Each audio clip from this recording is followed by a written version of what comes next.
Now, I'm not sure if you knew this, but there are roughly 4.3 billion possible IP addresses, and we're out. Like, we don't have any more. Which is a huge problem because, as you saw in our last video, if a device wants to communicate on the internet or with other devices, it needs an IP address. So in this video, I want to talk about how is that even possible, right? Because the people who invented the internet were pretty stinking smart. But you see, around the time they invented it, which the internet's birthday is officially January 1st, 1983, it seemed like the 4.3 billion supply of IP addresses was inexhaustible, right? I mean, it sounds like it might be. But they didn't understand two big things that honestly they probably couldn't see coming. The internet became kind of a big deal, obviously, right? And second, they did not anticipate all the devices that we would assign IP addresses to. I mean, think about it. They're like, oh yeah, maybe a few computers here and there. No, your watch, your oven, your microwave, your toilet. Now, because they did not understand these two things would happen, they did some pretty stinking dumb things. They mismanaged the heck out of our IP address space. So in this video, we're gonna explore that. What did they do? And later, we'll talk about how we fixed it, kind of, with the Band-Aid. So, by the end of this video, not only will you understand why the inventors of the internet were very terrible planners, you'll also understand a lot about IP addresses. We're building on the foundation that we set in the first video, and this video will prepare you to become a Master Chief Ninja, subnetting skill Master Chief Ninja, because it is part of my series, You Suck at Subnetting, so make sure you catch all the episodes. Anyways, now real quick, can I show you something? Like right back here. This guy right here. That little Raspberry Pi is running an entire business phone system. It's called 3CX, it's amazing, and it's a sponsor of today's video. Now, you may remember me doing a video on setting up 3CX on a Raspberry Pi right here. I also did it in the cloud. Why? Not only was it an insanely fun project, but 3CX is an incredible phone system. And this is coming from a guy who worked with Cisco phone systems. Now you're probably wondering, Chuck, why would you put a phone system in your house? And I would say, well, first, why not? It's just cool. And second, 3CX makes it super easy because a lot of the features that you would be nickel and dimed for that cost so much are actually free. One of the biggest things is you have unlimited users on your phone system, which, trust me, is awesome. And also, as a small business owner myself, I use 3CX as my phone system for my business. I have a toll-free number in the cloud, I get free video conferencing, and my business is fully remote, and 3CX is built for that. Now, I also made another video, you can check it out right here, where I played with their live chat, and I deployed it to my website. So right from my assistant's soft phone, she could take calls, take live video chats right from my website, which is kind of crazy. So if you're a nerd, for sure, try the on-premise install for 3CX or any other computer you have in your house. It's really fun, really nerdy.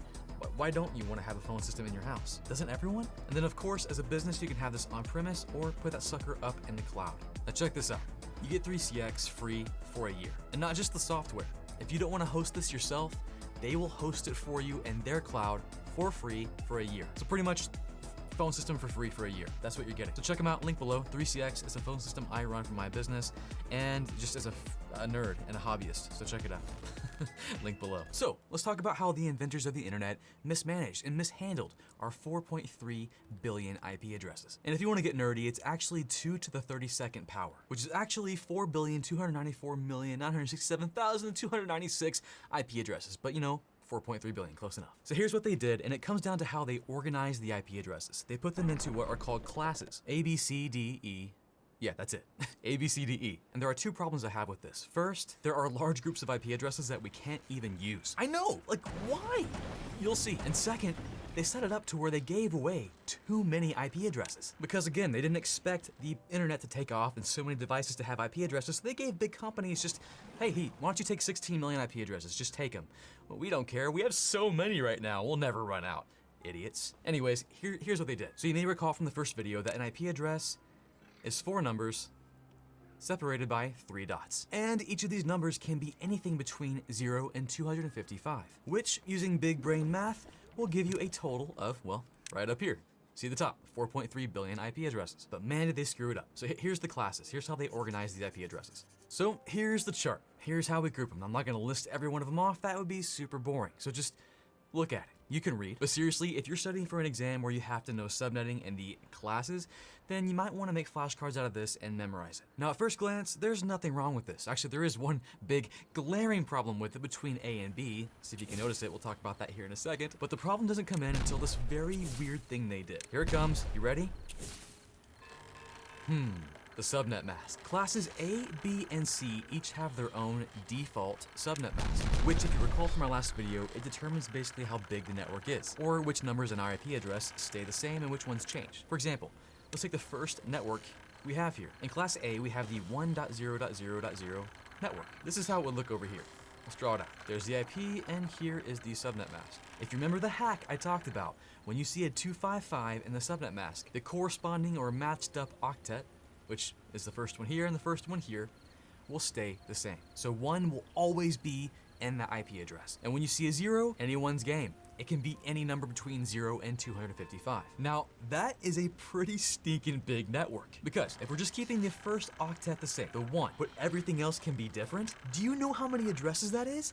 That is, I gotta look it up. Oh my goodness, 16,777,214 IP addresses in one network, which is insane, especially when you contrast that with your home network, which we talked about in the first video. Might look like this. There's the IP address, and here's the subnet mask. And with 3 255s, we're locking in those first 3 numbers, leaving the last one, the last octet, to be anything, which with this is a humble 256 addresses. So 256 versus 16 million, why? Well, the idea was that government entities or big companies might need a lot of IP addresses. And since they had plenty, 4.3 billion, let's just give them a whole bunch. And that's what the Class A was for. And you might recognize some of the companies that have these Class A IP address networks, like General Electric, GE. They own 3.0.0.0. IBM has 9. AT&T has 12. Xerox, 13. HP, 15. Each of these companies owns over 16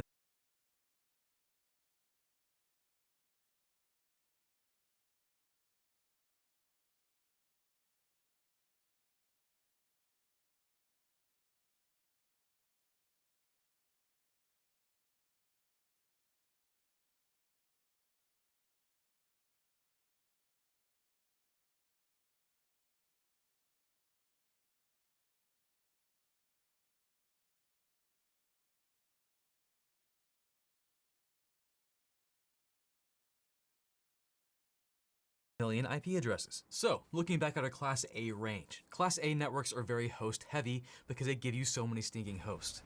Over 16 million. And thanks to their default subnet mask, there are only 126 total Class A networks. Now you're probably thinking, Chuck, are there actually networks like that big? Like 1.0.0.0 with 255.0.0.0 as a subnet mask? That's a lot of IP addresses in one network. And the answer is no, they don't really make them that big. Yes, the governing body who hands out IP addresses, the Santa Claus of IP addresses, or the head Oprah, we call them IANA or IANA, the Internet Assigned Numbers Authority. They will assign or allocate all those IP addresses, that entire network, to a company. We'll pick on IBM for a second with their 9 network. What they will do is take this huge network full of IP addresses and cut it up into smaller slices. So they might have the network 9.1.4.0 with a subnet mask of 255.255.255.0. And you're probably thinking, whoa, they can do that? Yeah. So while a Class A network has the default subnet mask of 255.0.0.0, that's the minimum they have to have. They can cut it up very small and say in this network the 9, the 1, and the 4 will always be an IP address, and this particular network is smaller with 256 addresses. So they can take their big, massive network and turn it into smaller subnetworks. And that, my friends, is your first little glance into subnetting, which is what we're gonna really cover and dive deep into in the coming videos. Oh, and by the way, also, what we did here, taking a Class A network, and we cut it up and made it smaller with a different subnet mask other than its default. We call that a classless network. So for example, my home network is actually 10.7.1.0, a Class A IP address or a Class A network, but my subnet mask is 255.255.255.0, making it a degenerate, a classless network, because we're breaking all the rules. We're not obeying this A, B, C, D, E, F, G stuff. That's basically what you're doing. Got no class. But if you do obey the rules and you use the default subnet mask, then you're class full. You're full of class. You're elegant, but you're no fun. No, I'm just kidding. A little bit. So anyways, getting back to our address ranges, our classes. We focused a lot on Class A right here, and his subnet mask giving a network just a ton of IP addresses, too many. Way too many, which is, again, is part of the problem I have with IANA, or the head Oprah. They just gave away too many IP addresses. And then as we move down, you'll notice that Class B has a different default subnet mask of 255.255.0.0. So again, if we take this first network right here, bring it on down here, it might look like this with a subnet mask of 255.255.0.0. Locking in those first 2 numbers, those first 2 octets, those will always stay the same. But then these last 2 numbers, these last 2 octets can be anything they want between 0 and 255. I'm talking 65,534 hosts or IP addresses per network. So bummer, you get less IP addresses, which again is way too many, but the flip side is that you get more networks with a Class B. IANA, or Queen Oprah, can assign 16,382 networks, because again, a Class B, by default, must have a minimum of a subnet mask like this. And then moving on down the line, we got Class C, which will look the most familiar to you, right? Because it contains your home network. And again, we'll take that first network here, bring it on over here, come on little guy, with this default subnet mask. And those first 3 numbers, they're locked in.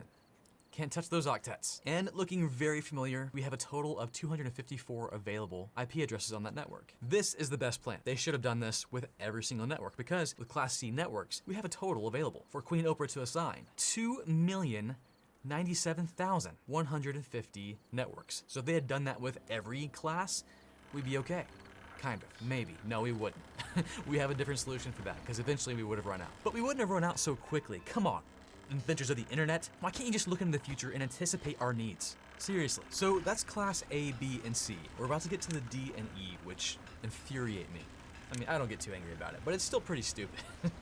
But first, I just want to point out, and hope that you're picking up, that the job of the subnet mask is to help us determine how many networks and how many hosts we have for each class. Class C gives us the most networks and smaller hosts per network, whereas Class A gives us too many freaking hosts per network and like only 126 networks if you stuck with the, classful subnetting or classful networks. But of course, and you probably assume this, nowadays, we mainly do classless networks to take advantage of the IP addresses we need to use. So anyways, I'm gonna officially say, IANA, that was a dumb idea. And now we're stuck with your mistake. But it's okay. All we have to worry about is learning this chart, memorizing it, knowing what it is, and then learning something scary called IPv6. We'll cover that later. So now let's talk about my biggest problem with this, is that there are IP addresses that we cannot use. We just can't. We can't. So Class D and E, notice they don't have a subnet mask because it doesn't matter. Class D IP addresses are reserved for multicast, or you might see it written in one word. I never know. All you have to know about those is that they're very important to networking and you can't use them right now. So don't worry about it. Just memorize what they are. And then Class E networks, these bad boys are mysterious. They are locked up in the Department of Mysteries, FBI, CIA, I don't know, they are experimental. So don't even think about touching those. Whew, you'll get in trouble. And I'm just kidding, you can't touch them. They're untouchable. Anyways, so we can't use D and E. And there's one more. I don't know if you noticed this. Look at that chart. Is there a number range missing? Can you find where's Waldo? I'll give you a hint. It's in between A and B. And also, here's the other hint, Dorothy, because there's no place like home. This will make sense. I promise it'll make sense here in a bit. I'm not losing my mind. You may have noticed that the range here ends at 126 and then picks back up in B at 128, making us go, huh, where the junk is 127? Like, where'd it go? That's a lot of IP addresses just missing. That's an entire Class A network, which means we're talking 127.0.0.0 with the subnet mask 255.0.0.0, which leaves missing over 16 million addresses. Where are you guys at? You know where they are? They're on your devices. These range of addresses, anything beginning with 127, are what's known as loopback addresses. You may have heard that term before. They're used for network testing. Now don't get me wrong, I love me a good loopback address because you can use it to test your network. You can actually make sure that your computer's networking is working by pinging your loopback address. What am I talking about? Let's try it real quick. If you're on Windows, go ahead and launch your command prompt or type in Windows key search CMD. It'll look like this. On Mac and Linux, it'll be terminal. And right here, stand across the board, type in PING or ping space 127.0.0.1. Now, if you're like, what the junk is ping? Ping is what we use in IT to see if something is alive and awake. So for example, I, on my computer, might send a ping message out to networkchuck.com saying, hey, are you awake? And if networkchuck.com is awake and alive and actually there and living, he should respond back with a response. It is by far the most common troubleshooting tool you'll ever use in IT. So looking back at our example here, we're gonna ping 127.0.0.1, which is an IP address that just is virtual and lives on your computer. And we should all get the same result if you're working. Hit enter.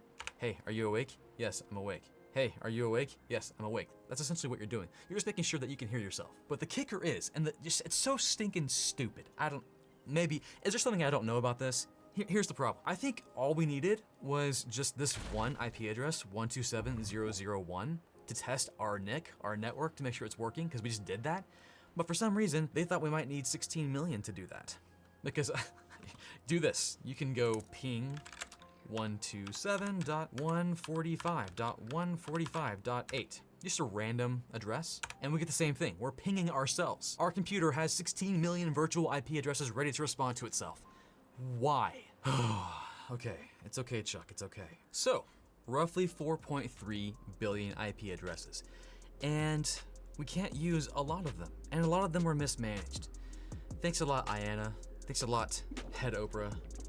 No, it's fine. It's fun to learn this. It's fun to learn how our IP addresses were formed, how they're organized into classes A, B, C, D, E, and it's definitely something you want to commit to memory. So get those flashcards out. Memorize the sucker. It will come in handy your entire IT career, and also pretty handy on any kind of test you might be taking here soon. Now I know this might all seem like doom and gloom. I identified some problems that we have with our current IP address space and why we are just out. We're done. But don't worry, in the coming episode, I'll show you the massive band-aid we put on our IP address situation, and it did solve the problem. Kind of. And then we put an even bigger band-aid on it to really solve the problem, but who knows what will happen. I know, I'm not being specific, because I really want you to watch that video, so go ahead and watch it. It should be up here somewhere, or maybe up next over here or over here. I never know where to point. Anyways, that's all I have. And also, have you hacked the YouTube algorithm today? Let's make sure you do. Hit that like button, subscribe button, and notification bell, and comment. Almost forgot. You gotta hack YouTube today. Ethically, of course. And yeah, that's all I have. I'll catch you guys next time. Now, real quick, in case you didn't know, this video is also part of my CCNA series, designed to help you and prepare you for the Cisco CCNA certification exam. That's a mouthful. And the sponsor of that entire series is Boson Software. So if you're looking at getting your CCNA, which you definitely should, it's one of the best IT certifications out there, check out Boson. They are, without a doubt, the gold standard in prepping you for that exam. This is day 0 of my free CCNA course, and a huge shout out to Boson Software, the official sponsor of this CCNA course. They are the reason this can be made available for free, so I highly encourage you to go check them out. They have the absolute best CCNA, CCNP, labs, and practice exams.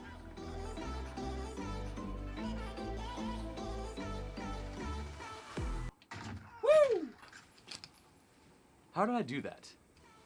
Well, it's simple, right? I clicked shoot and the computer shot, and that's what happened. But hold on a second though. I'm playing online, and the guy I shot isn't just in the game, he's actually playing a game somewhere far away from me. How did my bullet get all the way to him? Actually, come here with me real quick. Come here. So that bullet has to fly over this Ethernet cable all the way down here. Come on, let's go down here. It goes into my wall jack here. Come on, let's go. It goes into my IDF, to my network stuff here in my rack. Comes through my walls, to my switch, to my router and firewall, then to my modem. And where does that go? Come on, come on. Goes to my AT&T fiber box, and then to the internet. Okay, the internet. You probably saw that coming, right? Like, duh, Chuck, we play online on the internet when we play Call of Duty with other people. But what happens after that? When I fire that bullet, where else does it go? I've already shown you how it goes through your entire network. This is what you have right now. If you're playing Call of Duty online, this is your local area network. But what happens when we go outside your home to the WAN, or the wide area network? Let's see. And the internet will just be more routers, just someone else's routers. Hip hopping across great distances. And that's all the internet really is. Just a bunch of routers connected. But of course, it's not just routers. You'll have switches here, firewalls, just all kinds of stuff in all these different networks. But the cool thing is that in the blink of an eye, as fast as you can fire a bullet in Call of Duty, that's how fast things are going across all these routers. Until finally your bullet flies all the way to the Call of Duty servers. But hold on, not finally, not yet, because your bullet has made it to Call of Duty, but now Call of Duty has to send your bullet to the guy who's about to get shot. So, again, we go back up to the internet. Bam, back to the router. And this could be another path, hopping from router to router to router until it finally arrives at my brother's house. Because he is the one I shot, and it will hit his modem, his router, his switch, travel through his Ethernet cable to his PS4, and he gets shot. Crap! Now, why did I show you this? Why would I show you how a bullet can travel across the internet? Well, I did it as a test. What I'm hoping is that if you saw this, you would go, wow, I want to know more about how that works. I want to do something like that. If that was you, this course is for you. The CCNA is for you. Because what I just showed you is what you'll be learning in the CCNA. Networking, how networks work. Now, if you look at this, The networking we have now is pretty complex, but the goal is the same as it was 20, 30, 40 years ago. I want my computer to talk to another computer. I want to share data with that computer. I want to hang out. That's all we want to do. And that's how networks came about. It was one computer saying, hey, I have all this data I want to share with another computer, and I can't do that right now without a lot of effort. So, you know what? Let's figure out a way to connect ourselves, and that's where networking was born. We can still do this, by the way. You can use an Ethernet crossover cable just to connect two computers together. But Mark, he wanted to talk too. Mark over here was left out in the cold. Oh, hi, Mark. So in comes switches. And a switch will allow us to connect more than one computer together. Doesn't have to be a computer, it can be a printer. Oh, and by the way, just so you know, I'm glossing over this. There's a lot more involved. Broadcast domains, MAC addresses, VLANs, all kinds of stuff with switching. So just know, this is just the tip of the iceberg.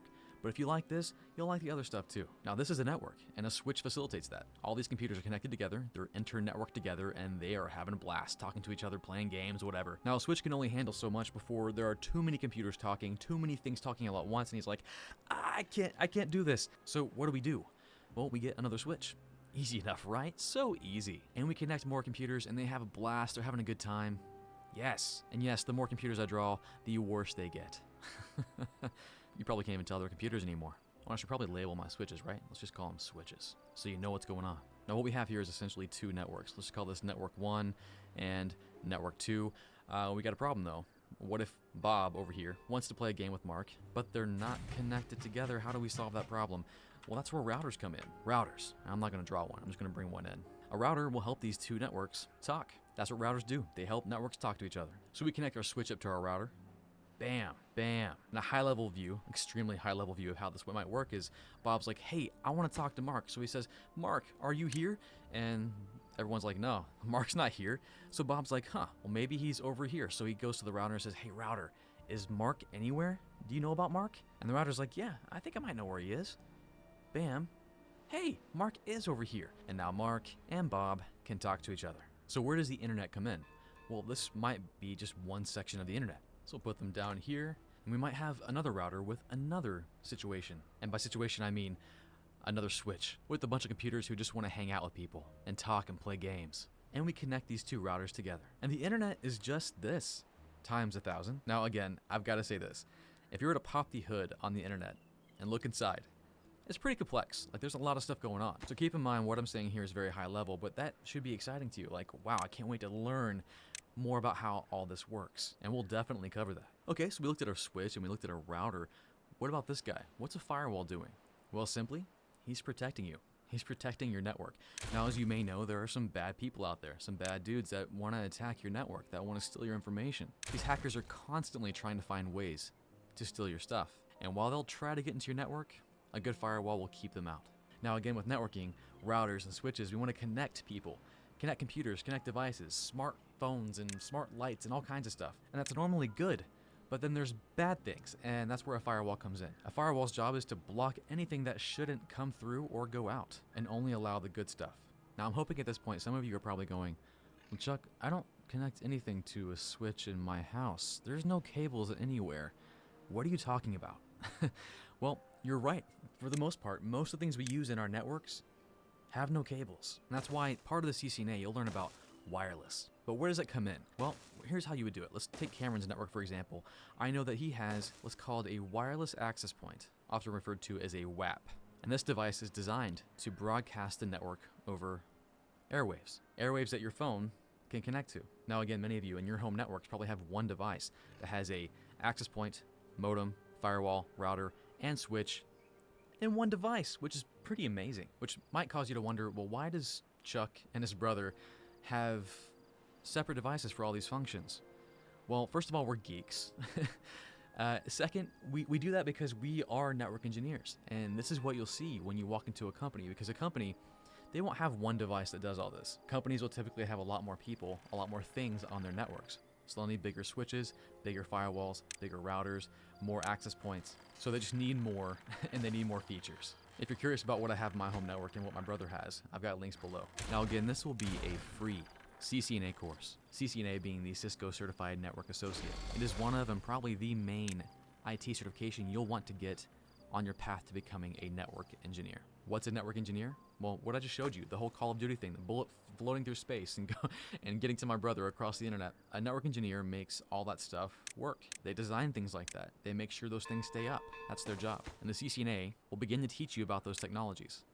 Understand them, build them, how they work. And we looked at a few of those devices right now. Switches, routers, firewalls, wireless access points. We'll later look at network controllers and where servers come into play. I mean, we saw the Call of Duty server, right? But we'll look a bit deeper into, well, really what is a server and how does that affect our networks? So free, what are you getting? I gotta make sure you get your money's worth. So I will be doing one video a week. And this will be a complete course covering every topic in the CCNA. Now, a large reason I can do this for free is because of my sponsor, Boson Software. If you've watched me before, you know I talk about them a lot. They are by far the best labbing and practice exam software out there for CCNA and CCNP. No joke. And they have other stuff too, but CCNA, CCNP is what I've used them for, and they're fantastic. That being said, I will be using them as my lab demonstration, and I will be throwing up practice exam questions throughout these videos. Now, real quick, Boson is having a sale right now, 25% off. It's their summer sale. So if you want to get Boson, now's the time. I've got links below. Now, if you have questions, hey, this is my first video. Just getting started, so I'll probably end up answering a lot of your questions. And you know, I've been talking about the CCNA for a very long time on my YouTube channel, so I probably have answered your question already if you look back through my videos. Otherwise, I'm here to help. Leave a comment below if you have any questions about this. It can be about, hey, how long is it going to take to study for the CCNA? Will it help me get a job? Is this even worth it? I mean, I've explored that. I have the CCNA. I got it to become a network engineer. It served me pretty well. Well, guys, that's all I got. I am stoked, like legit excited to start this course. I can honestly say the CCNA changed my life.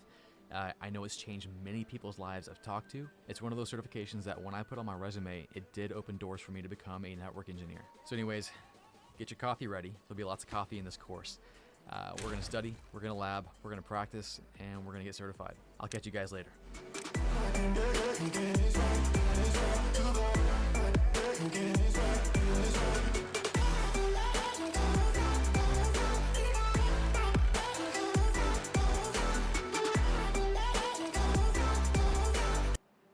This is day one of my free CCNA course.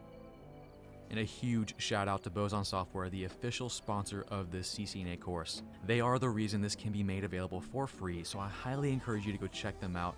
They have the absolute best CCNA, CCNP, labs, and practice exams. Day one, we're not wasting any time. We're getting right into what is this? It's a switch. How does it work? Why is it amazing? Because it is amazing. And we'll even get a chance to lab. What does labbing mean? Well, you'll find out. We're gonna use Cisco Packet Tracer to analyze frames and packets going across a network. And you're gonna get a chance to enter your first Cisco CLI command. Let's get started.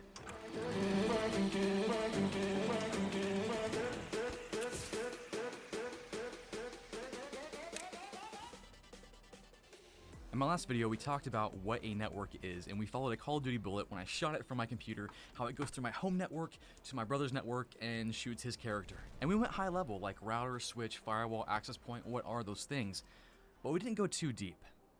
But now, are you ready? We're gonna go just a little bit deeper. This is like one of those red pill, blue pill situations from the Matrix. After this, there is no turning back.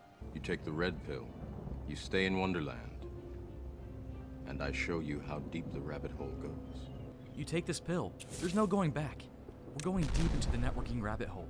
You're gonna fall in love and never look back. Okay, I warned you. You're still watching this, that means you wanna keep going. Let's do this. Okay, let's talk about switches first. What are they and what are they doing? And here's one right now. This is a switch. It's beautiful, isn't it? Look at this.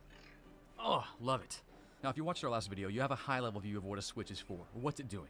Well, it's helping our computers to connect to each other and talk and hang out and chat, send data. We connect using these Ethernet cables and we plug them into our ports.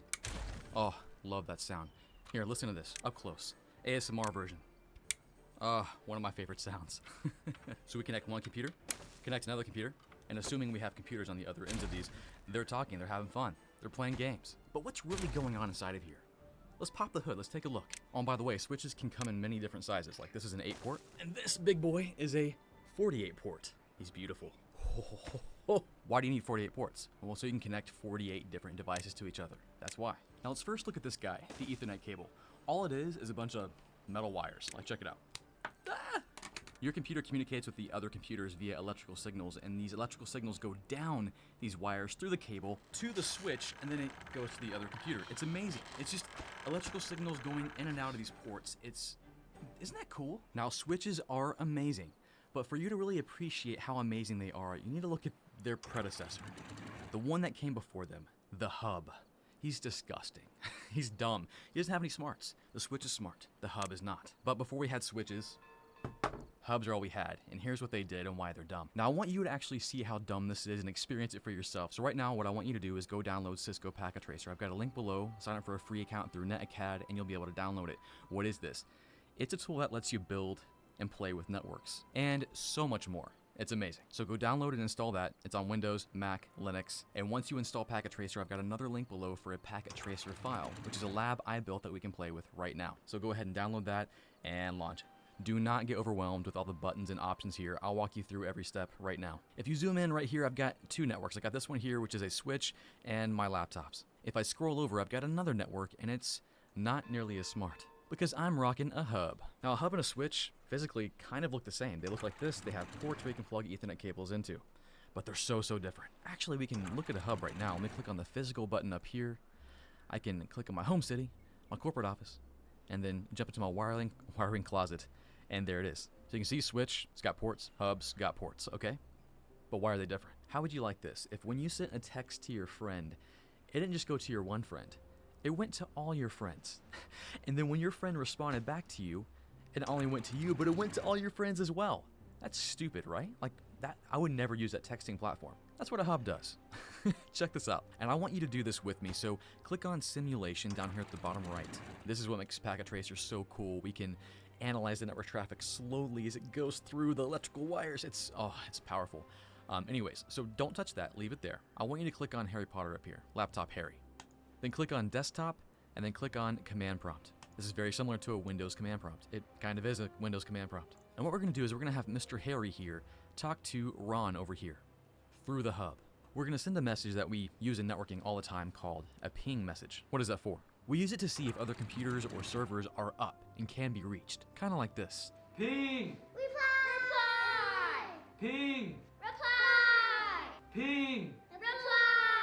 Now you may have noticed I've got a couple things right here, layer 2 address and layer 3 address. Now what's an address? Well, if I wanted to send you a message, I might send it to your email address. If I wanted to send you a letter, I might send that to your mailing address. It's something unique to you that allows me to send something to you, data, whatever. And in the networking world, it's the same thing. Now what does layer 2 and layer 3 mean? We'll cover that here in a bit. But just know that when I'm going to send a ping message to Ron, I'm going to be looking at his layer 3 address. That might look familiar to you. What is that? Well, that's an IP address. You're probably familiar with that, right? Harry knows that when he wants to talk to Ron, that's his address. That's his phone number. That's his mailing address. That's how he gets information to Ron, his IP address. So here we go. We're about to ping Ron. Now please make sure you have the simulation button checked. Not real time. You want simulation. Here we go. Get your command prompt open. We're going to ping Ron. So I'll type in ping and then Ron's IP address, 10.1.2.3. Now watch what happens when I hit enter. Boom. A little envelope popped up. A little message we're going to send to Ron. And then notice over here we have a little event timeline where that message just popped up. We can see the play-by-play here. As we get more advanced and go deeper and deeper into what's happening, which will actually happen in the next video, we can click on these and look at some hairy details like, what's happening? Don't worry about that yet. We'll get into it. But it's amazing. So Harry wrote his letter, he's ready to send it, and if we click on this little advanced button right here, it'll take a step forward in time. Let's go ahead and do that. Click advanced. Boom. Let's do it one more time. Boom. There it goes. It's going across the network, electrical signals firing. So now the hub has the message. In an ideal world, in a perfect world, the hub's like, oh, okay, well this message is for Ron, I'm gonna send it to Ron. But the hub's an idiot. He's dumb. Watch what happens. Watch what happens. Click next, and why did you do that, Mr. Hub? You sent the message to everyone. Harry's just trying to talk to his buddy Ron, and now Hermione knows, and Malfoy knows. That's bad, right? Now watch what happens next. Remember, in a ping situation, Harry's gonna send a ping, hey, you there, Ron? And Ron's gonna go, yes, I'm here. But watch this. Click next. Ron does reply, perfect, but then watch what the hub does, the dummy hub. He sends Ron's reply out to everyone. Why, hub? Why? Well, again, the hub has no smarts. He's got no brain. His job is just to repeat that electrical signal. Whatever your computer sends down this wire, the hub's gonna go tss and send out to everyone. This is how we did things for a long time. Now notice that over here, Harry Potter's got a green check mark going, yes, yes, yes, that message is for me, yes, yes, yes. But then down here, Malfoy and Hermione have this X, which means that most of the time, in a hub environment, if a computer got a message that wasn't meant for them, it would just ignore it. But, you know, that's if you're a good person. If you're a hacker, like I'm learning hacking right now, if you get a message like that, if you're able to see everyone's traffic, you're like, yes, yes, give me more. I'm gonna hack all you guys. Not a very safe and secure environment. You don't want to text your buddy something secret and all of a sudden all your friends know the secret. But now, let's look at the Switch. He fixes everything. Go ahead and click on Reset Simulation. You can close out Harry Potter there. And let's scroll on over to the better environment, the Switch environment. Now here, the Switch has the same goal as the hub, just to connect these computers together so they can talk. So they're doing the same job, just one's really good at it. So over here, let's walk through the same situation. Johnny right here is gonna ping Mark. Oh, hi Mark. And we'll see what happens, and I'll explain how it happens here in a moment. So go ahead and click on Johnny, click on the desktop tab, and then jump into your command prompt. We're gonna type in ping, and then Mark's IP address right here is 10.1.1.2. We're gonna hit enter, and bam, Johnny's got a message ready for Mark. Let's click on next and see what happens. Next. Next. Okay, there it goes. The Switch has it. What's it gonna do? Boom. So much better. Only Mark got it, and then when Mark responds, it only goes to Johnny. That's how it's supposed to work. Thank you, Mr. Switch. And if you look back at our command prompt, you can see that we sent a ping message, and then we got a reply from Mark, from the IP address. Everything's good. Mark's alive. He's like, hey, yeah, Johnny, I'm here. And if we click on real time, it'll just complete it like it normally should.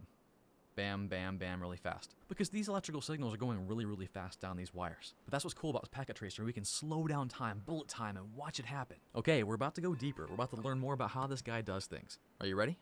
Let's take a deeper look. The Switch can do all this magic because it has a brain. A brain that can remember things like, hey, on my port FA02, that's where Johnny lives. And on my port FA01, that's where Mark lives.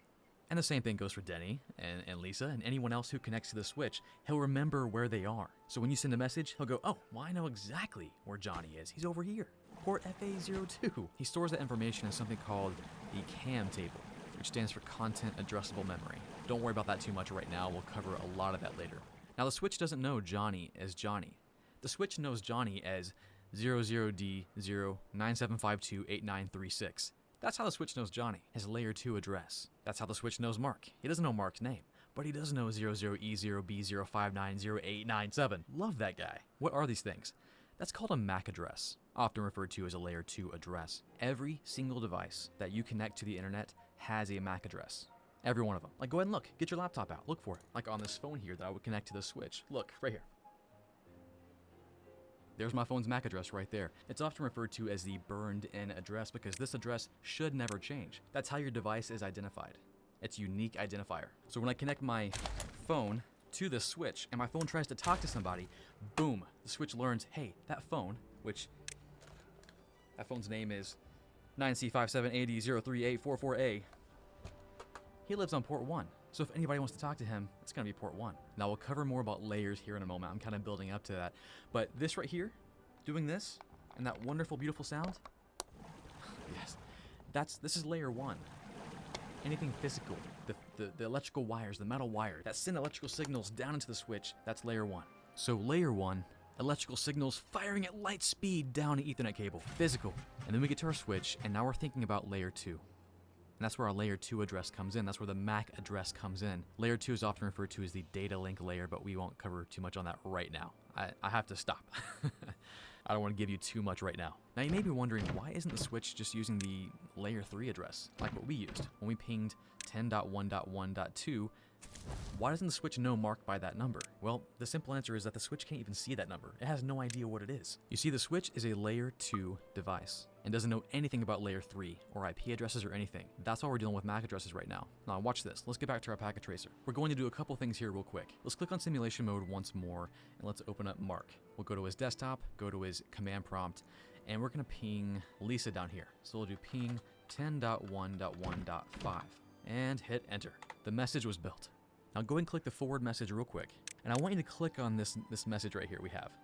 Click on it. Now as you can see, we have 7 layers we're going to be talking about here very soon, but don't think about anything above layer 3 right now.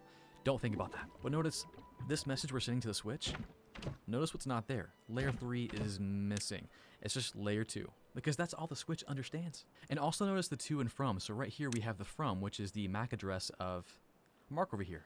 And then the to is to Lisa's MAC address down here. And if we go ahead and step forward in time, boom, the switch receives it. If we click on that message again, we see that the switch receives it, and he knows exactly where to send it because he remembers where Lisa is. And then if we click on that button, bam, it goes to Lisa. Now, I'm not sure if I want to show you this yet. Yeah, let's go ahead and do it. So click on that envelope right there. The message that just arrived to Lisa.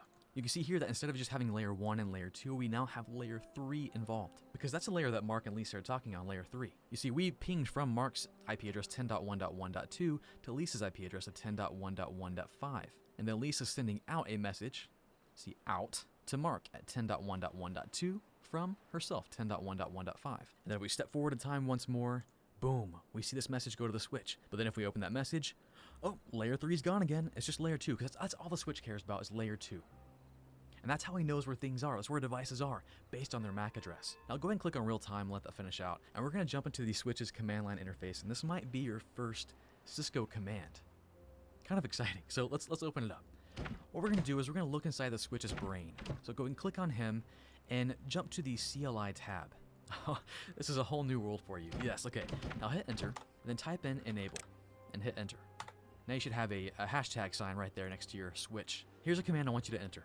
Show MAC-address-table. We're looking inside the switch's brain and looking at his CAM table, where he keeps the MAC addresses and how they are assigned to the ports. Because Mark and Lisa just talked, the switch knows that Mark, which is referred to as blah blah blah MAC address, lives at FA01, and then Lisa lives at FA03. And then if we go to Denny over here, and we go to desktop and command prompt, and we try to ping Johnny, 10.1.1.3, it's going to go through. It's being successful. Awesome. If we jump back into the switch and hit the up arrow to enter the same command, hit enter, well, now the switch knows where everyone is. He knows where Johnny is, where Denny is, or Mark and Lisa. He learned it, stored it in his brain, and now whenever someone sends a message, he goes, I know exactly where they are. Boom, right there. The hub just doesn't do that. And that's the job of the switch. He learns where everyone is by learning their MAC address, their burned-in address, and stores that in his brain, in his CAM table, and marks where they are. So whenever he receives a message, he can forward those messages to the appropriate people, and not to anyone else that shouldn't hear about it. Now, when we're talking about layer 2, this message right here is referred to as a frame. All the messages going through this switch right here are frames. Boom, boom, boom, frames just going around like crazy, because it's layer 2. When you think layer 2, think switch, think frames. Switch frames, layer 2. Switch frames, layer 2. Is it working? Is it going in there? But then when the message goes to Lisa, and we're talking about IP addresses in layer 3, do you know what it becomes? This message is now a packet. Now just so you know, when you're talking to network engineers and other folks, they might refer to layer 2 messages, the frames, they might call those packets as well. We just get in the habit of it. If it's going across the network and it's going to people and it's a message, we often just refer to it as a packet. It just happens. But technically, it's frames. Layer 2 frames, switch. Layer 2 frames, switch. Okay, now we're going to talk a little bit about wireless. Here's a wireless access point, a little baby Cisco one. Here's a bigger Cisco one. The reason I want to talk about them now along with switches is because they're basically doing the same job as a switch. But what's funny is they're more like a hub than a switch. They're kind of dumb. I mean, they're amazing, but they're kind of dumb like a hub. Let me show you. Looking back at Packet Tracer, if I scroll down just a little bit, you can see I have a little wireless network here. Let me add the IP addresses here real quick. Now, what I want you to do real quick is down here at the bottom, click on the lightning bolt. Very Harry Potter-esque. And then click on the lightning bolt again. This is a connection. It's like plugging in an Ethernet cable, and we're going to plug it into the access point here, and then plug it into our switch. We talked a little bit about wireless in the first video, but it's just an extension of the switch. So it connects to the switch with an Ethernet cable, and then it connects all the other devices via wireless, which we know to be airwaves or radio waves. So most of our devices, like our phones and everything else, connect to this access point, which is connected to a switch. Now, even though this access point is connected to a switch, he's actually more like a hub. And it's all about these connections right here. Let me show you real quick. I'm gonna have Mr. Denny here. I'm gonna click on Denny and launch his laptop. We're gonna go into his desktop and go to his command prompt. And we're going to ping, let's say, the first tablet down here, 10.1.1.11. So I'll do ping 10.1.1.11. Oh, and I forgot to go into simulation mode. Let's go into simulation mode down here, bring Denny back up, and boom.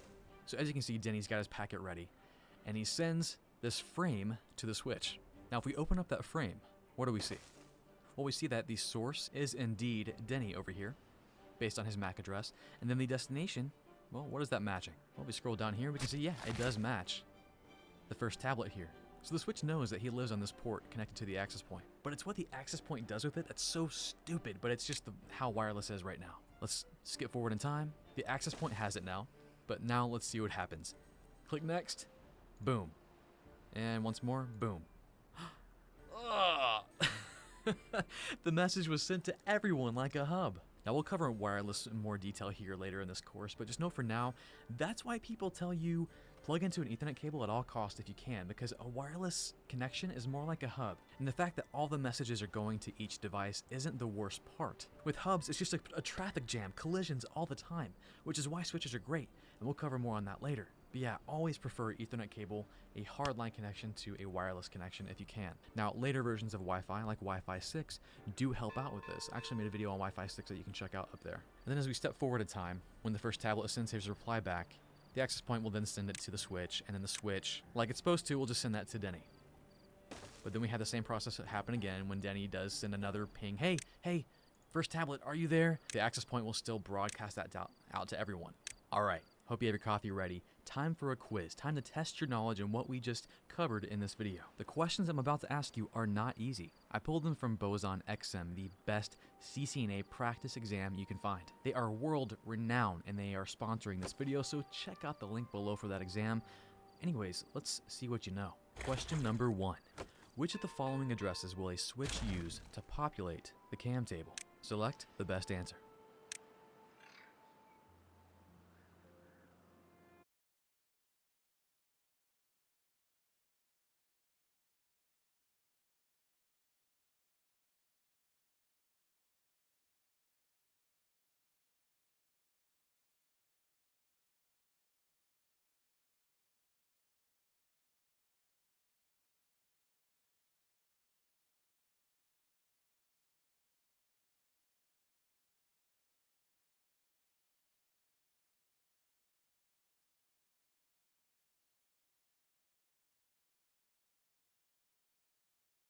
If your answer was B, source IP address, you are wrong because the answer is in fact D, source MAC address. Remember, switches, layer 2, MAC address, switches, layer 2, MAC address. Let's select our answer and get the deep down dive from Boson.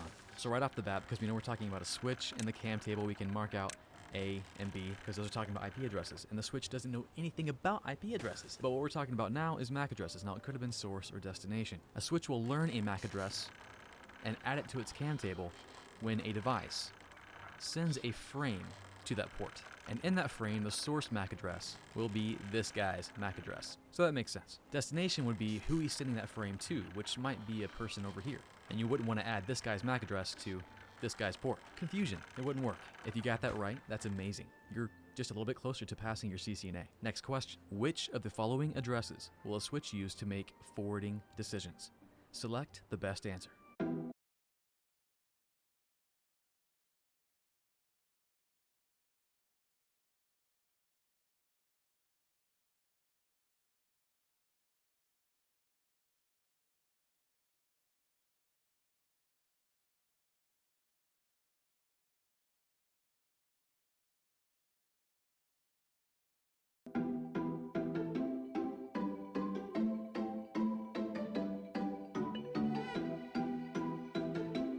If your answer was destination MAC address, then you are absolutely correct. Let's select the answer and see if Boson thinks I'm right. Here is Boson's wonderful explanation. I encourage you to pause the video and read that. But looking at the question, it's talking about a switch making forwarding decisions. Well, we can automatically say, you know what?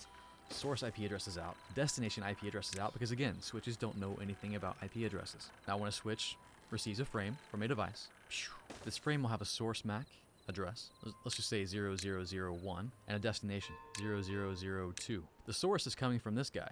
That's his MAC address. He's trying to send it to the destination MAC address, this guy, who is probably over here. And this question explanation is perfect because it piggybacks off the previous question. The switch will not use a source MAC address to make forwarding decisions. However, it will use it to populate the cam table. Again, if you got that right, congrats, you are even closer to getting your CCNA. And if you didn't, it's fine. Go back and watch the video. Learning is a process. It's a day-by-day thing, adding to your knowledge. You'll get there, trust me. Didn't I tell you? Switches are amazing. And I know I keep saying this, have just scratched the surface. And in this video, we covered some ground on how switches work. You even got to work in packet tracer and watch packets and frames go across a network. You may have even issued your first Cisco CLI command, which is amazing. Write that down. Today was your first command. Show MAC address table. You looked inside the switch's brain, inside his CAM table, to see the MAC address to switch port assignment. That's huge. And guys, that's about it. We just covered day one, switches. In the coming videos, we'll be talking about routers, and we'll be talking about the other layers of the OSI model, which we kind of talked about, layers 1, 2, and 3 today. We'll cover the rest soon. And you're gonna love it, trust me. If you like this stuff, you will love that stuff. And again, huge, massive shout out to Boson Software for sponsoring this CCNA series. They're making it free, so I encourage you to go check them out. They have amazing labbing software. So what I showed you today was Cisco Packet Tracer. It's great for demonstrating to you how a network works. Boson NetSim is a great lab software that will allow you to go through labs, and once you get deeper into like Cisco command line stuff, where it gets pretty sophisticated, pretty complex. They have fantastic labs that walk you through things. They'll grade you on how you do, and they'll even explain everything. It's awesome. And then of course the practice exam questions I showed you today, that's from their practice exam. And ask around. Their exams are golden. If you can pass their exams, you can probably pass the CCNA. Many people say Boson is actually harder than the real CCNA. So links below for that. Again, they have their summer sale. It's 25% off. If you have any questions or comments, please let me know below. And if you like this video, like it. Hit that subscribe button and hit that bell notification icon to be notified when I post stuff. This was CCNA Day 1. See you on Day 2.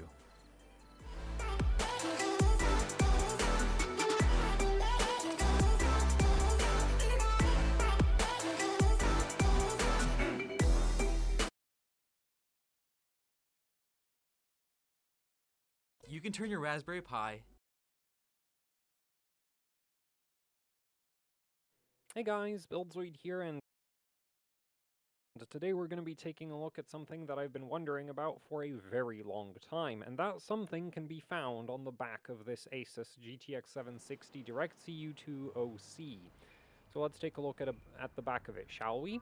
And of course the thing that I've been wondering about for a very long time is this thing right here. Now I haven't really been wondering about what it is, it's pretty simple, but I have been wondering about like, what difference does it make? And so recently I bought one of these cards on eBay and hooked it up to the oscilloscope to find out how, like, what effect, if any, does this have on this card's power delivery. Now then, what is it? I still haven't told you that. So this is what I would call a power bridge. The reason I would call it a power bridge is because I'm not aware of any like official name for what this is. As for what a power bridge is, it's basically like this one is just a big copper plate that connects from the vCore VRM, which lives over here, to the back of the GPU core. Now, basically this goes in parallel with the existing internal vCore power plane of the card. And it basically just reduces the resistance of the vCore power plane by, you know, adding more cross-section, effectively, because this is a very thick copper plate, so, yeah, it has a very low resistance. So, that's what it is. As for why is it on this GTX 760, I don't really know. Asus could have decided that, you know, they're not happy with how much power they're losing in the power plane of this card, and they didn't want to use like extra PCB layers to deal with that, so the solution that they came up with was this copper plate that, you know, just sort of goes onto the back of the card, and you get basically more power plane cross-section without actually having to add any more PCB layers, because I'm assuming that there just isn't any more space for a wider vCore power plane in the board. Or they just decided that this would be a really good marketing stunt, right? Like, it could actually be that they decided that they do want to improve, you know, the power like, so I don't know how much of it this is like a practical design choice versus how much of it is a marketing choice. This was featured not just on this GTX 760, I think they also did a GTX 960 with this, maybe a 970. there's a bunch of 10 series cards that do have the pads, but don't have these power bridges installed. So like the padding for the connection is present on a bunch of Asus 10 series cards, but the actual power bridge itself was never installed. So they eventually stopped doing this, but interestingly enough, say a 980 Ti Strix, which, you know, pulls a lot more current, or even like a 780 Ti from Asus, like those are both cards that pull way more current than a GTX 760 does. Those don't feature a power bridge. So I'm assuming the main reason that they put this on this card is because this also has a really low layer count in the PCB. And maybe it is just a marketing stunt, though. Yeah, I like not too certain about that. Then again, like I don't know how it compares to other GTX 760s. And now that I've said that, that opens up some horrifying possibilities for questionable GPU purchasing decisions, doesn't it? Because yeah, like I know what impact the power bridge has on this GTX 760, but like, is this card just like especially bad in terms of its own internal power plane, or are all 760s like that? I don't know, because this is the only one I've measured. But anyway, so what kind of effects could we expect from this? Like, mainly, I would expect this to reduce the power losses in the power plane, right? Because this effectively just reduces the resistance between the V-core VRM and the GPU core. As for voltage regulation, I wouldn't really expect it to achieve anything based on my past experiences with DIY power bridges, because I've been doing modifications to cards inspired by the Asus power bridge for a very long time now. One thing that's always kind of frustrated me about those modifications is that while they would pretty consistently reduce the power losses in the power plane, because it's not really that complicated. If you have a lower resistance, there's less power losses in the power plane. Like, that's just how that works. But the thing that I've been kind of annoyed with is that I was really hoping it would deliver some kind of like improvement in terms of voltage regulation, like less undershoot, because the impedance of the power plane would be lower, but in practice I've never actually measured a improvement in voltage regulation due to a power bridge. So I was wondering, is it just because my DIY power bridges are bad, or is this just like power bridges don't actually improve voltage regulation, they just reduce the power losses in the power plane? So it's yeah, that's the reasons I wanted to measure one of these for ages, is like, this is the like proper professional implementation of a power bridge. So, you know, is it just my power bridges that suck, or is this just like power bridges just don't do anything for voltage regulation? So anyway, yeah, that's what I've been wondering about, and that's what I went ahead and measured recently. Now then, yeah, here you can see the power bridge from another angle. As you can see, it's a copper plate. It's very thick, which was kind of surprising to me. I don't know what I expected the thickness to be, but yeah, it is a substantial piece of copper. And then here you can see it without the sticker. It's not, like, the reason it's so yellow instead of, you know, like copper colored is because it's actually, like, it's an old card and it's very oxidized. So, yeah, that's not, like, I think if you got the card brand new from the factory, this would have been like this color, not this yellow color. Because, yeah, this does seem to just be like an oxide layer that's built up over the years. Anyway, here you can see where I decided to hook up the oscilloscope. So I'm just running coax all the way to the card. This is my preferred method of doing voltage measurements because it is very good at not picking up things like VRM switching noise by accident. Because, yeah, that's a really frustrating thing, is if you put a probe, or if you have any amount of, like, exposed wire, and you run it, like, anywhere near the, like, switch nodes of a switching regulator, it has a tendency to end up picking up the, like, the actual, like, PWM signal from the switch node. So, yeah, and using, like, coax basically as, like, all the way to the board does a really good job of avoiding that issue. So, yeah, anyway, as for why I chose the voltage measurement points I did, well, behind the core, it wasn't really, like, I wasn't really, like, there wasn't really too much consideration for it other than just, I want a good, like, physically robust connection. And so the polymer capacitors are the best option for that, because multilayer ceramics are not exactly physically robust things.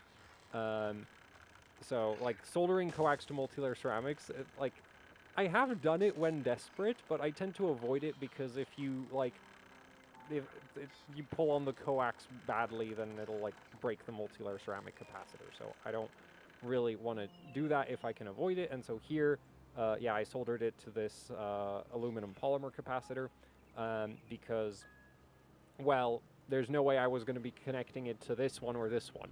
Right? There just isn't enough space to get the soldering iron in there. So I went with this one. As for the capacitor for the VCore VRM, I guess I could have used the unpopulated pads over here, but it doesn't really actually make a difference because the main thing, like, I don't actually care about, like, what voltage, like, what the peak-to-peak measurement at the VRM looks like, because, like, the core is over here, so, like, if, you know, if we have a lot of peak-to-peak over at the VRM, that doesn't really matter that much, because it's not like the core can't see that, right? So really, this is more for getting an average voltage measurement from the VRM area, which is the point of that probe. So yeah, that was just, and it was just kind of convenient to hook it up to the capacitor. Though I did want to hook it up relatively close to the power bridge because I didn't really want to be measuring like the too much of the effects of the power plane itself on the card, right? So. Yeah, so that's why I chose the measurement points that I did. Like, this one's just, there wasn't really a better place to connect the coax, and this one was just, I wanted it to be kind of near to the power bridge, so, yeah, as for, oh, and the last thing to mention is that I am using a 50 ohm termination at the oscilloscope, because, yeah, running coax straight into a 1 meg ohm impedance, like, input impedance oscilloscope tends to cause a mess, because especially if you're measuring like very fast transients, those will actually just end up reflecting a bunch, and then your measurement is basically useless. So I do have a 50 ohm termination at the oscilloscope for this. Now then, here you can see the card with the power bridge removed, right? And the experiment here was literally just like connect coax to card, measure it, remove the power bridge, measure it again, see what the difference is. So not exactly very complex. So here you can see what it looks like when I remove the power bridge. Also here you can see that the power bridge actually like goes over a bunch of PCIe lanes, which kind of nice to have a very like obvious visual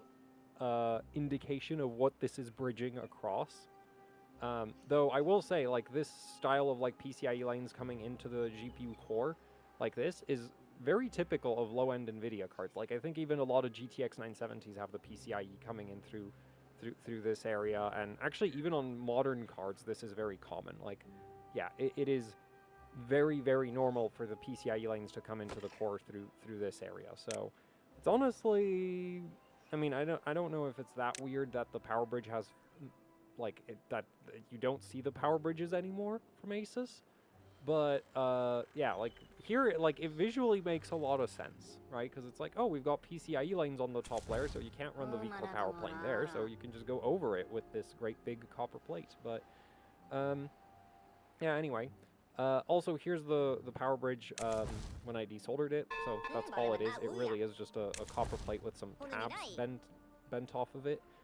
Also, if you're wondering how I desoldered it, I do have a soldering iron that's just powerful enough to heat the entire plate up to lead-free soldering temperatures. So that's what I did. I literally just, I have like a 6.6 millimeter chisel tip, so I just sat the soldering iron at the middle of the plate until the entire thing just came off. Alternatively, I could have used hot air, but that's, I didn't want to use hot air for this because hot air is very, like, inaccurate in terms of how much stuff you're heating up. Whereas with the soldering iron, I can just heat the copper plate directly. So, yeah. Anyway, also the soldering iron that I use, I think has a peak power of 150 watts. And the reason I bring that up is if you use something like a 30-watt soldering iron, I imagine it would either not achieve anything or it would actually get stuck to the copper plate. One of the two. So, yeah, it helps having a soldering iron that has basically the same TDP as the entire GPU. Anyway, let's take a look at the measurements. So, here we have the measurements from a Rigol HDO 1104. I am using the full 100 megahertz bandwidth on both of the channels. Channel 3, so the pink one, that's from the VRM, right? So that's, where is it? Yeah, so the pink line is this probe, right? So that's the pink, and the yellow is, of course, the core. So that's this probe. That one's yellow, that one's pink.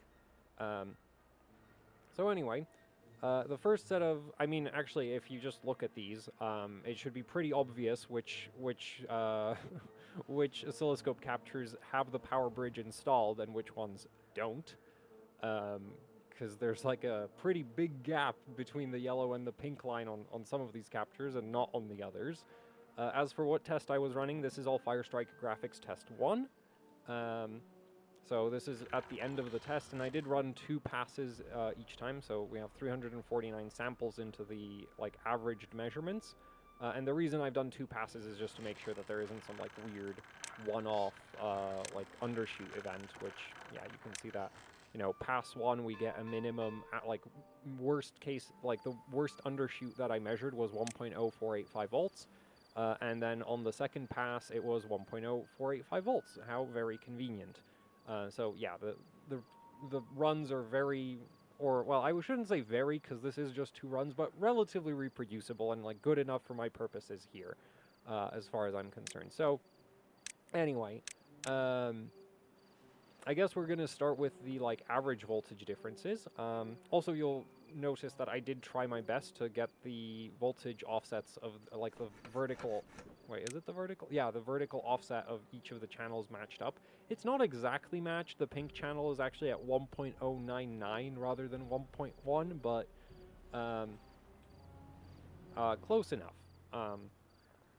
So yeah, plus we're just using the measurements anyway, so it doesn't actually matter if visually they are lined up perfectly, but I thought it would be nice if we could actually just have them overlaid on top of each other pretty closely. Anyway, so oh, also I should mention that I didn't let the card get up to equilibrium temperature, as in I didn't let the card sit there running Firestrike for an hour before taking the measurements, mostly because I'm lazy. But the reason I bring this up is because copper has more the electrical resistance of copper increases with temperature. So if you have a card, you know, and the PCB is at 20 degrees Celsius, which it wouldn't be by the end of a Firestrike run, but when you first start the test, if the PCB is at, say, 20 degrees, that's going to change how much voltage drop there is in that power plane compared to if the PCB is at, say, 90 degrees, right? I don't know where the equilibrium temperature for the power plane on this card is.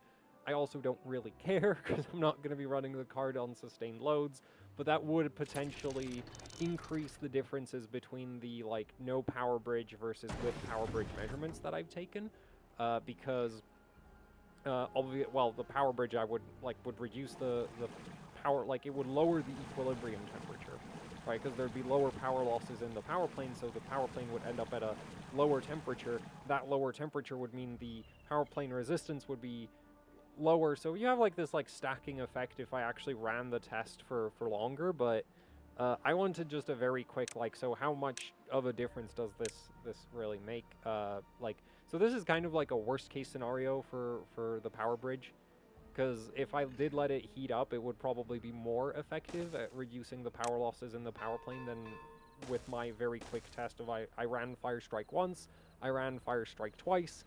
And even in that short, so there was a I didn't let the card cool all the way back down to room temperature, but I didn't bother to let the card get up to equilibrium. So that is worth noting. Yeah, that's if I ran the test longer, we would potentially see bigger differences between the stock configuration and the configuration without the power bridge. But anyway, so let's just talk about the voltage drop between the vCore VRM and the back of the GPU core. And so at stock, so with the power bridge installed, at the end of the Firestrike run, the average voltage was 1.1729 volts, or 1.1731 volts, which functionally the same thing as far as I'm concerned. We'll call it 1.173.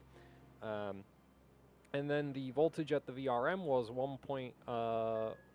like the average voltage by the end of the run was 1.1944 versus second run was 1.948. So we'll call that like 1.94, I guess, right? Yeah, we'll call it 1.94, something like that. So basically between the so we'll go back to this photo.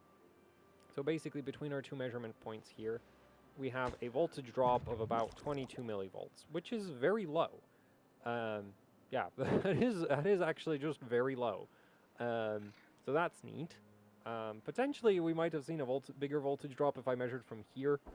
But I wanted to measure the effect of the power bridge, so that doesn't really, like, if I measured from here, because the thing is, like, I don't know what the internal, because the card does have an internal V-core power plane, right? So I don't know what the internal V-core power plane shape is. For all I know, it might do something like this to sort of, like, it might be something like this so that it avoids the PCIe lanes that are coming in through here. So maybe this would actually not be that, like, the voltage over here wouldn't be that different from the voltage over there, but I don't know. I didn't, I guess I could have used a third channel to measure, like, the far end of the V-core VRM, but, I am interested, but not that interested. So, anyway, so with the power bridge installed, the card has about a 22 millivolt voltage drop across the, like, between the core and the V-core VRM. And that is quite low. Yeah, from my, like, I've measured a few cards, and I don't think I've measured anything that low before. So, anyway, or is it? Yeah, no, like, I shouldn't have got, it's low. It's pretty low. Off the top of my head, it's pretty low. I unfortunately don't usually measure this for every card, because it's not really that important usually, like, yeah, but anyway, so about 22 millivolts in the stock configuration. Now, with the power bridge removed, the average voltage didn't really change. It did actually drop a little bit, but it didn't, like, significantly change, and I'm guessing the reason why it slightly dropped is because the measurement point that I'm using is not the, well, so the voltage regulator on the card actually has a direct connection to a, like, voltage measurement point on the actual package of the GPU. So in the, like, the pinout of the GPU core, there's an actual pin for, like, core voltage measurement. And that's what the voltage regulator is regulating against. It's not regulating against wherever the hell my coax is hooked up, right? So the core voltage regulator actually has no idea what the voltage over here is. So I'm guessing what's going on is that the average voltage is a bit lower because the voltage regulator is regulating against the core, and there's basically some voltage drop from the back of the card to the actual silicon on the front of the card, right? So the average voltage on the back of the card has dropped by a fraction of a millivolt. So now I feel like maybe I'm just wrong, because that's so small that that could actually just be, well, it is. See, I'd like to say it's like, oh, it's just measurement tolerance, but no, we get that twice. Right, that is consistently about a millivolt or two lower. So that might be a real effect.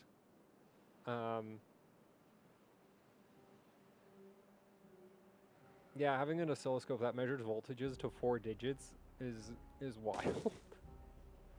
To 4 decimal points. Actually, yeah, to 4 decimal points is a bit much. Because this is actually just like 1 millivolt of difference. So it might be repeatable, but I'm not 100% certain on that. But if that is actually going on, then it's probably because the voltage measurement point is actually on the, like, the voltage regulator regulates against the silicon, not against the back of the card, and so, you know, now that it's a bit harder for power to basically get from the V-core VRM to the back of the core is at a slightly lower voltage than it used to be. Anyway,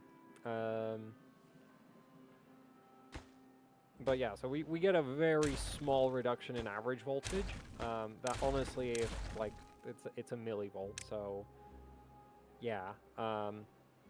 And then we get a really big increase in the average voltage at the output of the VRM, which is what you'd expect when your power plane resistance, you know, suddenly drastically increases. And so actually with the power bridge, so run 1, right, we get 1.172 versus 1.234, and run 2 we get 1.172 again, against 1.235.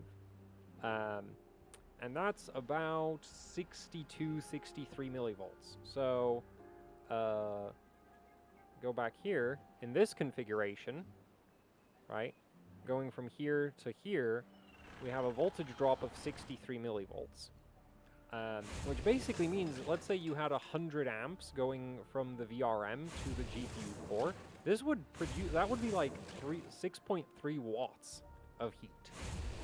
That would be getting dissipated entirely in the power plane, and that's kind of the sort of the, like, thing that, yeah, like, that 6.3 watts is entirely in the power plane of the card now because there's no power bridge, right?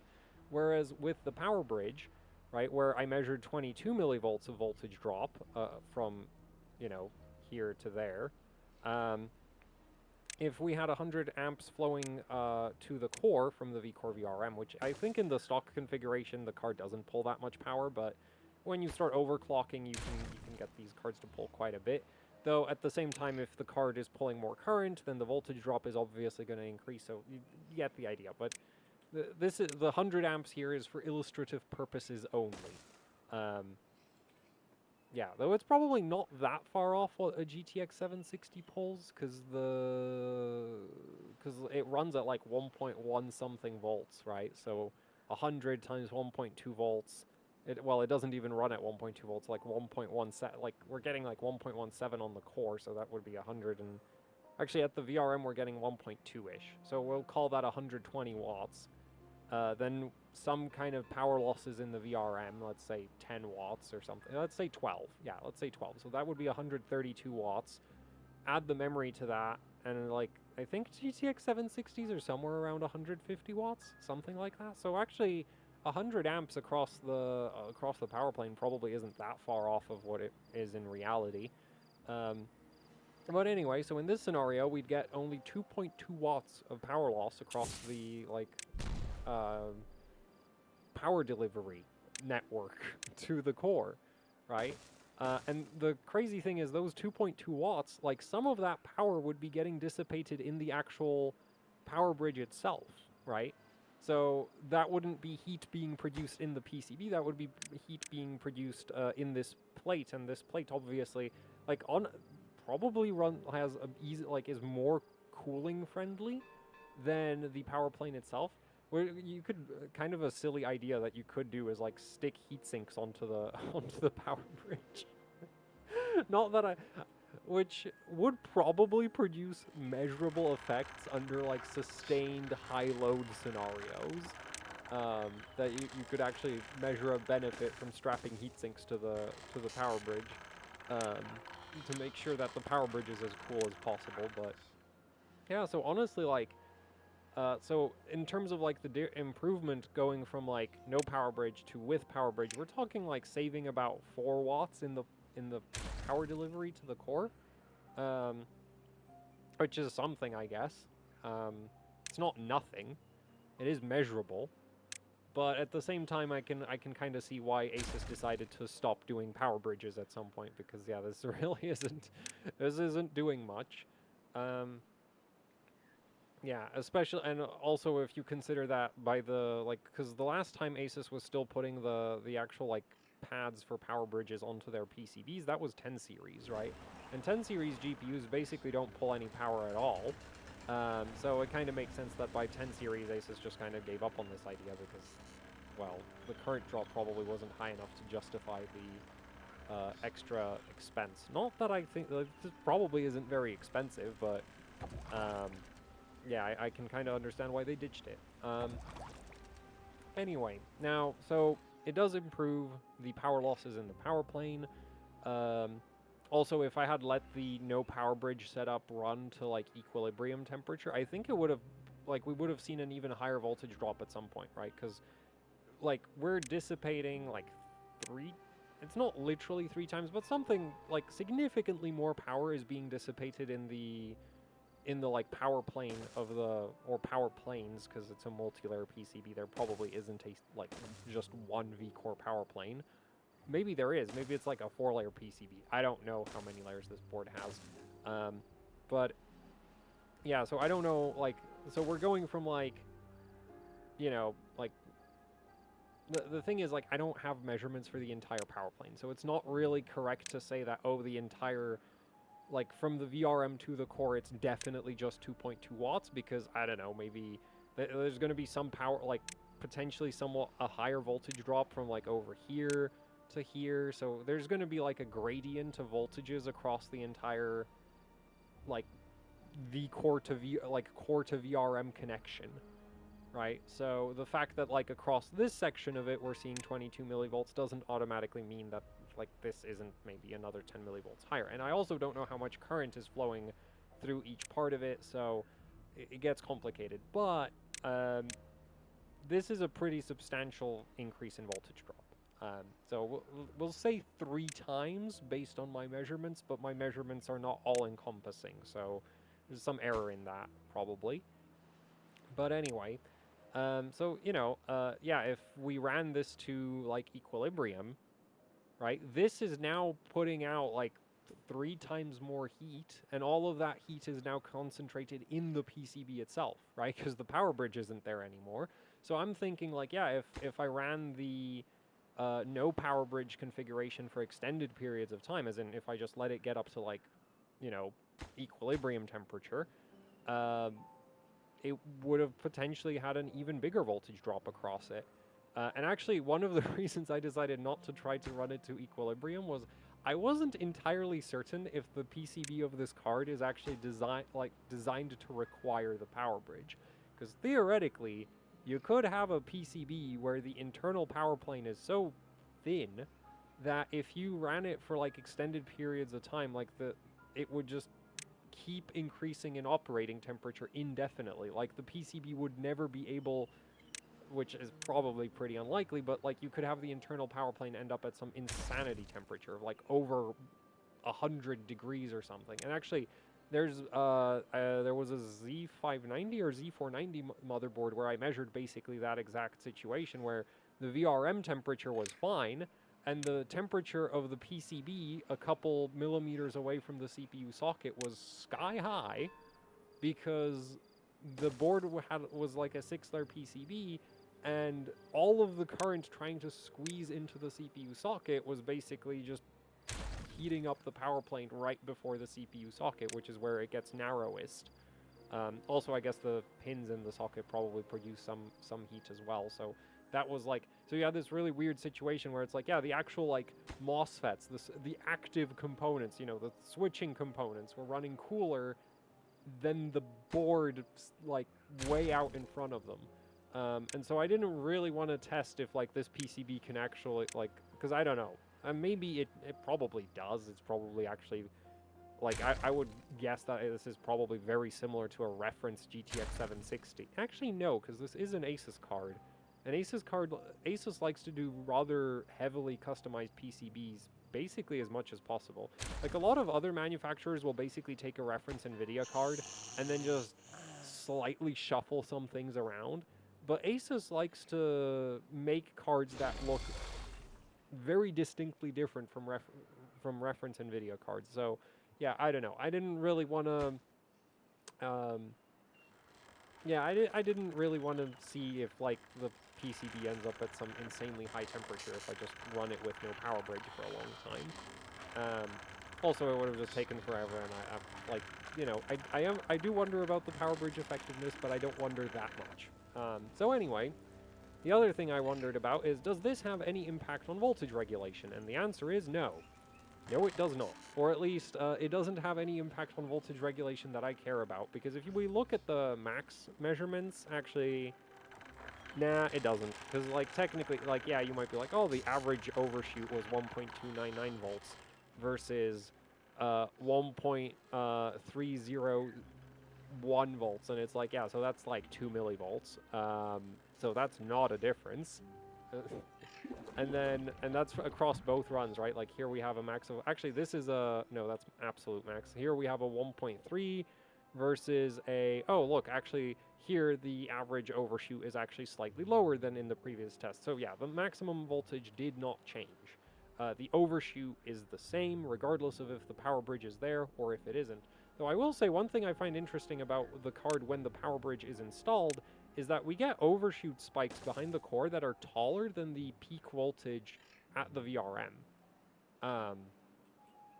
Yeah, which is super weird, because I would have always figured that you'd get the highest voltage directly at the VRM itself rather than at the core, because as far as I know, the overshoot is caused by the excess energy stored in the inductors having nowhere to go. But by the looks of things, here we seem to have some kind of like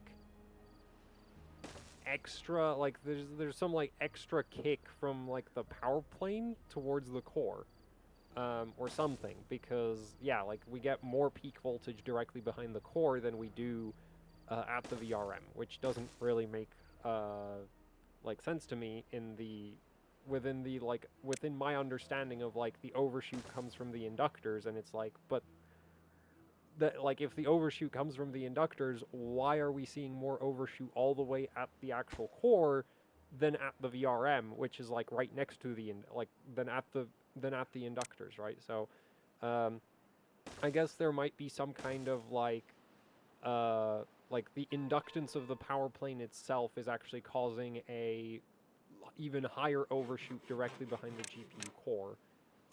As you're basically, because when the core transitions from high load to low load, all of that current that was flowing through the power plane, well, it still kind of wants to keep going, probably. And that's piled on top of the current that's in the inductors. And that would probably explain why we're getting, you know, spikes at the core that are actually taller than spikes at the VRM. Which, yeah, that's actually, like, I did not expect that. So, anyway, but the actual, like, the overshoot level in and of itself hasn't really changed. Right? Though it is worth noting that when I remove the power bridge, the overshoot at the VRM is actually, yeah, see? Pink is now above yellow. Actually, pink is consistently above yellow. So that's kind of interesting, is like, yeah, when there's less resistance in the power plane, we actually end up with the spikes at the core being taller than the spikes at the VRM. So that's an interesting effect. Now, undershoot, which is the part that I actually care about, because this right here is what causes the GPU core to crash when you're running a benchmark at very high clocks. Or just generally, if you're overclocking, you want as little overshoot as possible, right? So, did the undershoot, you want as little undershoot as possible. The overshoot is kind of, like, it's obviously not great if the overshoot is super high, but it doesn't cause blue screens, so I don't particularly care about it. Anyway, the undershoot, on the other hand, so, run 1, with the bridge, minimum is like 1.0485, average is 1.0675. Without the bridge, we're looking at 1.066, so slightly worse, and then the worst undershoot that I measured was 1.0485, so exactly the same. And actually, 1.0675 and 1.066, 1.066 is only 1.5 millivolts apart, so functionally the same. And if we look over here, oh look, 1.066, 1.0527, so this is actually slightly better than either of the runs with the power bridge installed. And yeah, though the average here is actually better than the average for either of these by 2 millivolts, or actually no, that's like 3 millivolts. So does the power bridge improve voltage regulation? No, it doesn't. It just doesn't whatsoever. So now I don't have to feel bad about all of my DIY power bridges basically behaving the same. Because that's been my experience. Like, I've had, like, I've done this with multiple cards as, like, you know, like, just trying to do anything to get the voltage regulation to be better. And so one of the things that I've messed with was just, like, adding like really thick copper wires or copper plates going all the way from the like vCore VRM to the core, and very consistently the only effect that I've ever managed to measure is that it reduces the power losses in the power plane. I've never seen it improve the voltage regulation, and well, evidently it's not supposed to, because even this, like, you know, ASUS implementation, which probably has significantly more engineering behind it, or at least you'd hope it has more engineering behind it than my DIY attempts of just slap some copper somewhere. Yeah, this doesn't do anything for voltage regulation. Like, it just doesn't. The voltage regulation hasn't changed whatsoever. Like, the only reason we can see a difference is because the HDO 1104 is a 10-bit oscilloscope, and so it measures to just, like, 4 decimals, which is like, differences of less than 5 millivolts are not relevant. And even 5 millivolts, I'd say, is like, okay, that's probably more dependent on, like, measurement methodology and, like, how many runs you've done than it is an actual noteworthy effect. So, yeah, this really, like, power bridges evidently do not do anything for voltage regulation, which is quite interesting. Though, actually, there is an exception to that. And that exception is if you're e-powering a GPU. So if you replace the VRM with a different VRM, and the reason that actually sees a difference in voltage regulation if you add a power bridge is not because of some inherent property of the power bridge, but it's because when you're doing external VRMs, or when you're replacing the VRM with an e-power, the e-power, if you don't reference it to the GPU core, the e-power regulates against its own output. So if there's a lot of resistance between the output of the e-power and the back of the GPU core, and, you know, and you have to consider that, like, so there's the resistance of the, you have the resistance from the output to, like, the connection you made, and then you have also the resistance of the existing power plane in the board that you just e-powered, right? So those two resistances get added up, and that's gonna, like, mean that there's gonna be, like the e-power is regulating the voltage against its own output, so the voltage at the core is gonna basically be offset by that resistance depending on the current flowing through the resistance between the e-power and the core. So in that scenario, adding a power bridge is gonna change the resistance, which is gonna change the the voltage regulation at the core, because there's, like, less resistance between where the e-power is regulating against and the core.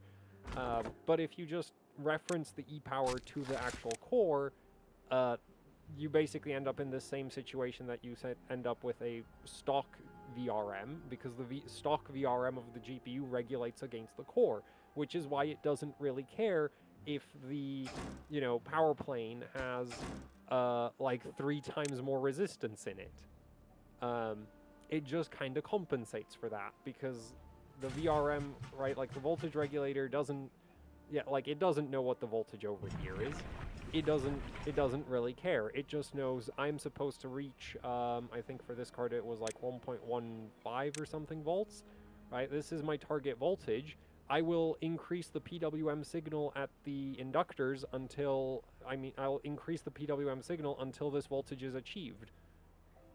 Right? So how much resistance is between these 2 points kind of doesn't really matter to the voltage regulator. Now, there is, like, if the resistance is high enough, then at some point it does actually become a problem, but not inherent, like, small amounts of resistance is just like, yeah, the voltage regulator actually just doesn't care. So yeah, that's why the power bridge really just doesn't do anything for voltage regulation. It just reduces the power losses in the power plane. So, nice to have that measured, I guess.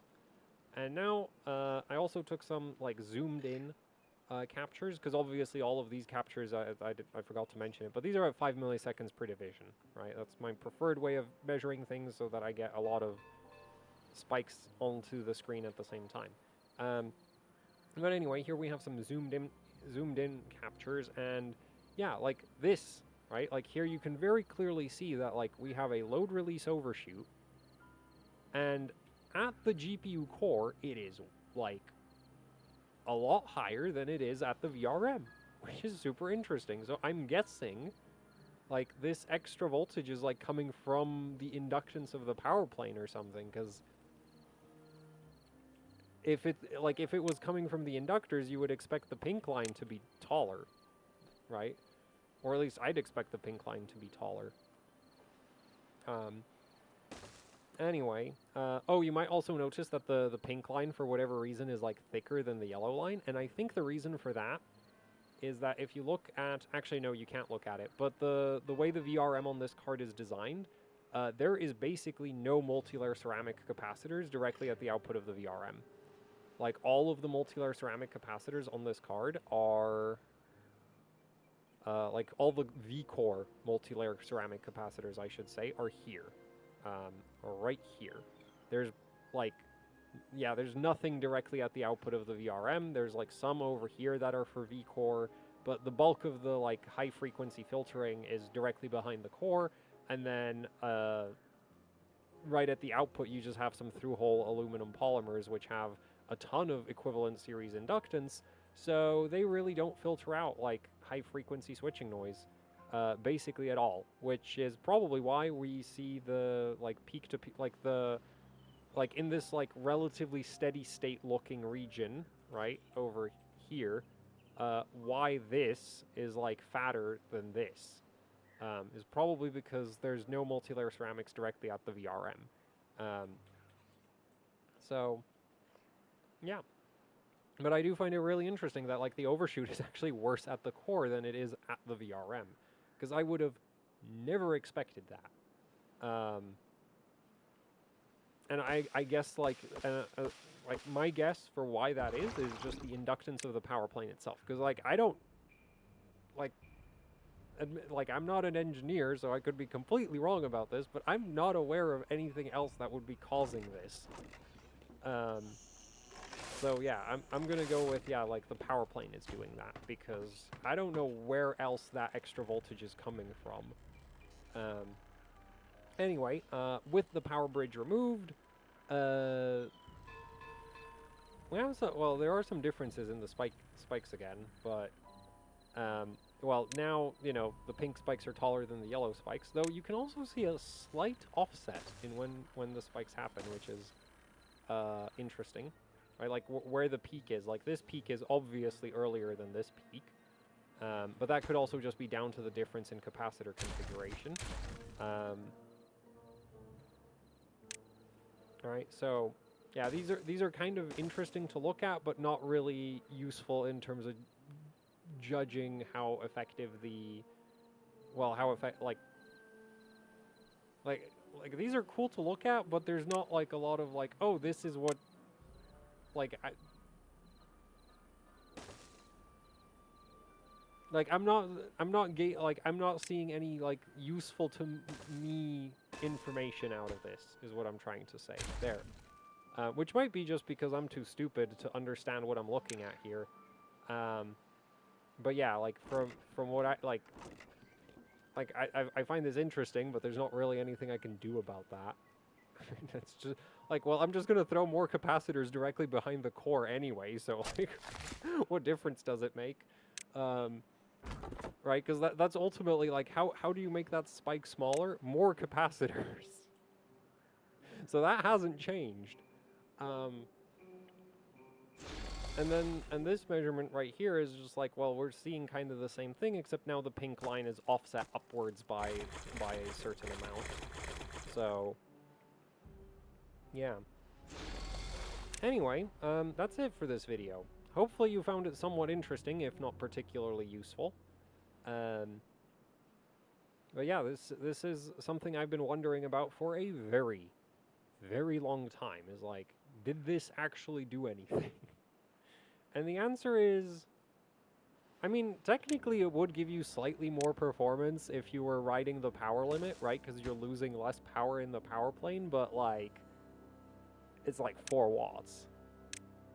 It's like not a, like, it's, you know, like, most benchmarks aren't, like, yeah, I'd say most benchmarks literally aren't consistent enough to measure the performance impact that this would have in a power limited scenario. Unless we were, well, no, the thing is, if you have a really low power limit, then the amount of current flowing through the board is going to be really low, and the effectiveness of this is going to get reduced, right? So this is most effective when you have a lot of current flowing, and yet somehow you're like riding the power limit. That would be when this would actually have like a performance impact.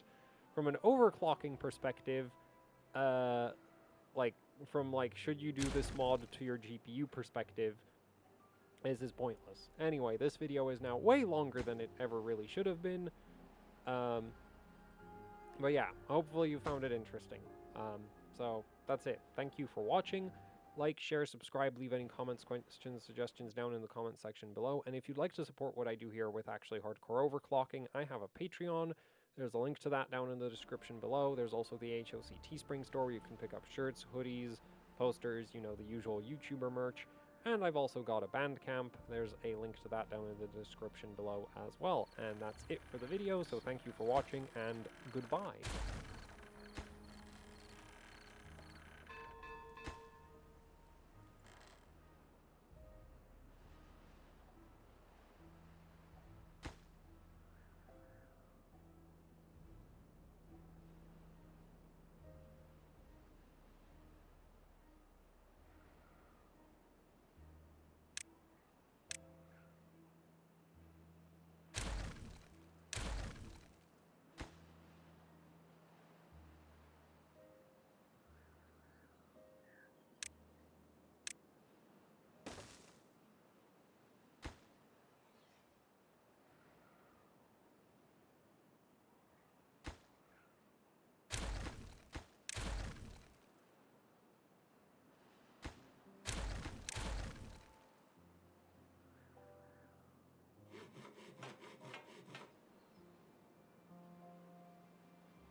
High up in the Martian sky, circling the red planet, are two of the strangest moons in the whole solar system, Phobos and Deimos. Phobos and Deimos are Mars's constant companions, a pair of siblings carrying the ancient names for fear and panic, a fitting match for a planet named after the Roman god of war. Yet it's a far more prosaic emotion that scientists often feel when contemplating them: confusion. Confusion because Phobos and Deimos defy all logic. Unbelievably small compared to our moon, they are so microscopic that it was long believed that they were a pair of rogue asteroids captured by Mars's gravity. But recent research has shown they're almost certainly made up of the same material as the red planet. And that raises a fascinating question.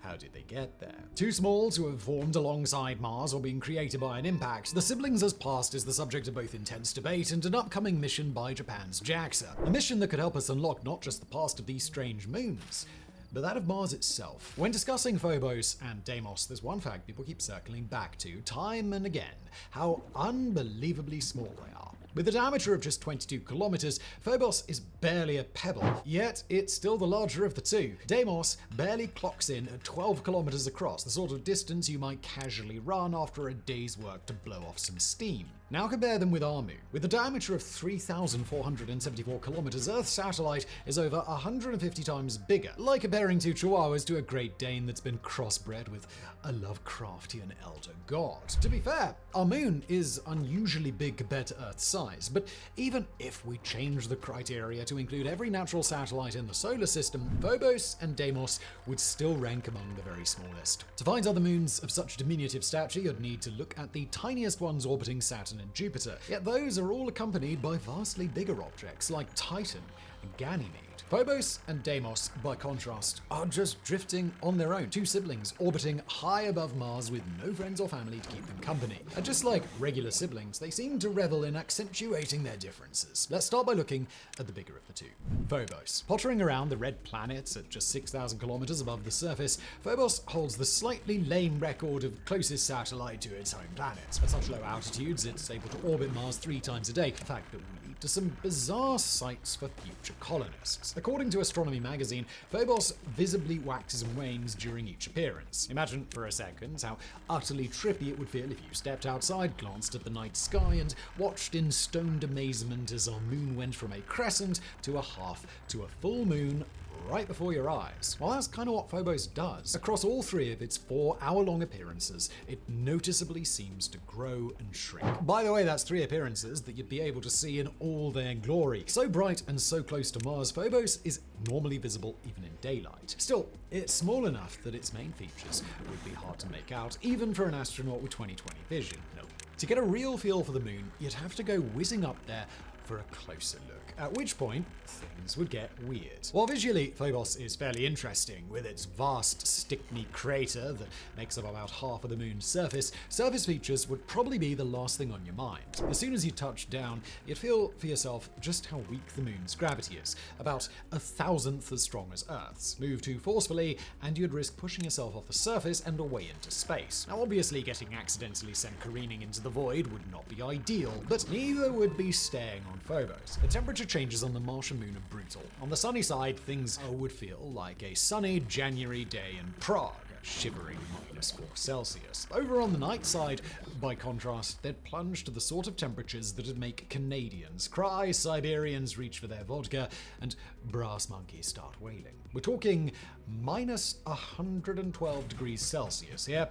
All just a short walk from the sunny side. According to NASA, such fast heat loss as the surface slips into shadow is unusual. Per the agency, it's, quote, likely a result of the fine dust on Phobos' surface, which is unable to retain heat. Produced by millions of years of asteroid bombardments, that dust would also be a nightmare. Getting inside your instruments and generally making science stuff a bit of a nightmare to do. Not that you'd be any better off if you decided to visit Deimos. Chilling out, over 18,000 kilometers higher than its sibling, Deimos is invisible from Mars in the daytime and appears to be a mere spot of light at night. With an orbit of 30 hours, its journey seems strange from the Martian surface, visible for several nights in a row before disappearing altogether, then reappearing again. According to Astronomy magazine, quote, it remains above the horizon for about 60 hours at a time, moving slowly from east to west, while Phobos appears to zip from west to east. For anyone stood on Deimos, though, it would seem just as barren and as dusty as Phobos. NASA thinks the regolith could be up to 100 meters deep, so deep it has filled in many of the craters and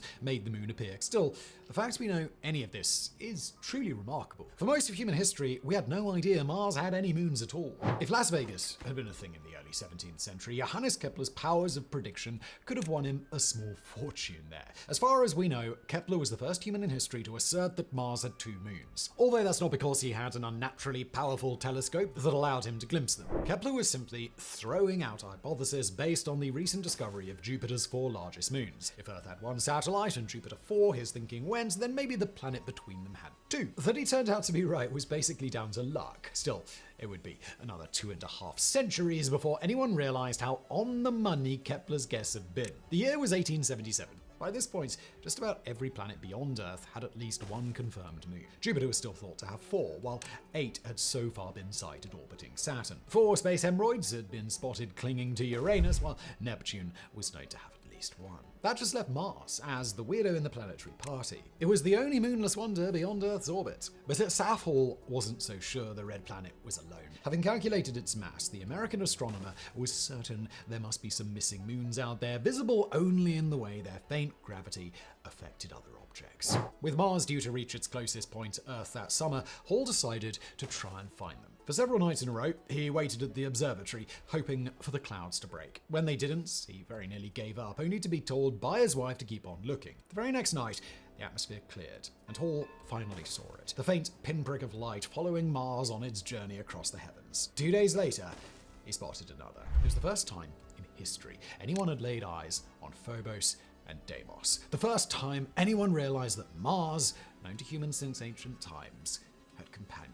This revelation was only somewhat spoiled by the heated custody battle that followed. The director of the observatory, Simon Newcomb, wrote to the New York Times, basically being like, "Guess what? I just discovered Martian moons. As of all, he's that guy, never heard of him." Fights of credit aside, though, this was the moment when our relationship with these 2 adorable space pebbles began. One that arguably peaked in the 1970s as first Mariner 9 and then Voyager 2 transmitted back the clearest pictures yet. Well, at least that was the peak until this decade, but we'll come to why in a later chapter. For now, we want to move away from humanity's history with Phobos and Deimos and skip over to a far more controversial tale. The story of where the heck these weird little moons came from in the first place. At some point in the far-flung future, long after all of us are dead, Mars will lose its 2 companions. Phobos is gradually inching closer to the red planet, drifting further into its parents' embrace at a rate of 1.8 meters per year. Eventually, it'll get so close that it'll be destroyed, likely breaking up to form a ring around the 4th planet. Deimos, meanwhile, is edging slowly away, like a teenager eager to escape their mum's home, but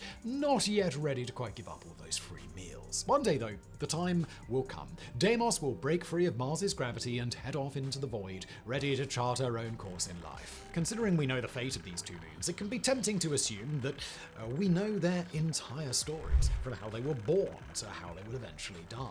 But that's not the case. While we're confident we know where the siblings are headed, we're still in the dark about where they came from. Because of their diminutive size, Phobos and Deimos were long assumed to be captured asteroids, remnants of the solar system's early days that had been caught by Mars's gravity during some bygone era of chaos. Speaking to the New York Times in 2020, JPL planetary scientist Abigail Freeman summed up the then common theory. They check all the boxes that are consistent with them being these captured asteroids. Moons that were once asteroids or other objects are not uncommon in our solar system. Jupiter and Saturn both have a few. Neptune's giant moon Triton is thought to be a captured dwarf planet from the Kuiper Belt. The trouble is, captured objects always have weird or eccentric orbits, looping around their host in a staggering, nonsensical dance. Phobos and Deimos, by contrast, are both clinging to the equatorial plane in a staid, sensible fashion. It's perfectly aligned with Mars that it just can't be a coincidence. As astrophysicist Ethan Siegel wrote for Big Think, if these are captured asteroids,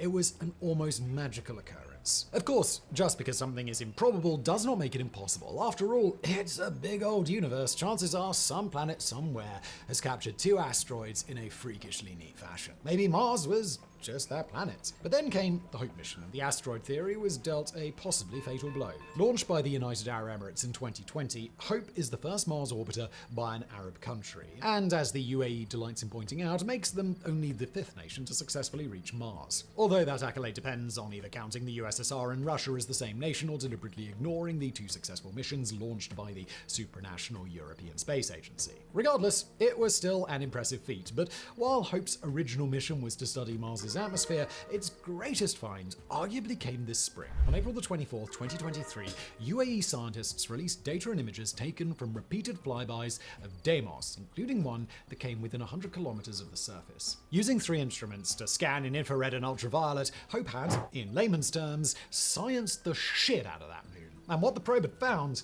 had been a shock. Rather than resembling the captured D-class asteroid everyone thought it was, Deimos represented nothing so much as a chunk of Mars. It appeared to be made of basalt, with none of the organics or minerals that we'd expect to find in a regular space rock. As the mission's science lead, S.i.R told reporters, "We don't believe that Deimos is an asteroid." These results still need to be confirmed by other craft, and it's worth noting that we've yet to send a dedicated probe to a D-class asteroid, meaning that we may be mistaken about how they look up close. Still, for now at least, the Hope mission seems to have killed the captured asteroid theory, which leaves 2 possible ways Phobos and Deimos came into being. Either they formed alongside Mars, or they were created by a giant impact. The trouble is, neither of those theories really make sense either.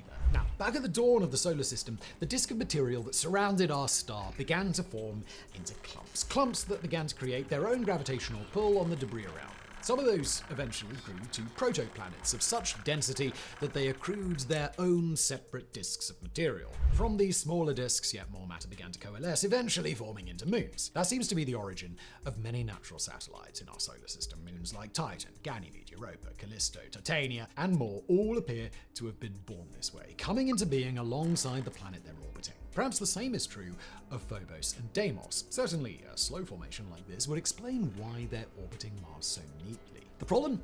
This method of formation only seems to apply when the protoplanet in question has enough mass to completely dominate its region. We're talking monsters like Jupiter, Saturn, the ice giants. Mars is far too small and weedy for this to have been the case. To quote Ethan Siegel, "Mars is too low in mass to have formed with moons around it." Luckily, there's another way for a planet to get a moon system, via a gigantic impact. We know this because it's what happened here on Earth. Way back in the distant past, a Mars-sized planet known as Theia came crashing into our proto-world. So big was the impact that it basically smashed apart and jumbled up both planets, creating a mess that eventually cooled and coalesced into the moon that we see today. Perhaps then, a similar process gave birth to Mars's twins. You can probably guess the next word out of my mouth. It's but. But there's a huge problem with this theory too. According to calculations by JAXA, Deimos is orbiting too far away from Mars to have been caused by a giant impact. Nor is that the only issue. No matter how many simulations we run in supercomputers, we've never been able to create a scenario where a giant impact in Mars's early history leaves us with 2 small moons orbiting the red planet today. As Gemma Davidson of Arizona State University told Scientific American, it doesn't fit the models we have for what material from a giant impact would look like. So, that's it, right? The part where we simply declare Phobos and Deimos must have been made by witches and retire this channel in favor of, well, Magica graphics or something. Well, no, not quite, because there is, you see, one potential other theory that might explain this mystery. A theory which states Phobos and Deimos may have once had another sibling, one who died long ago in a great cataclysm. This idea can be traced back to a 2016 paper by Pascal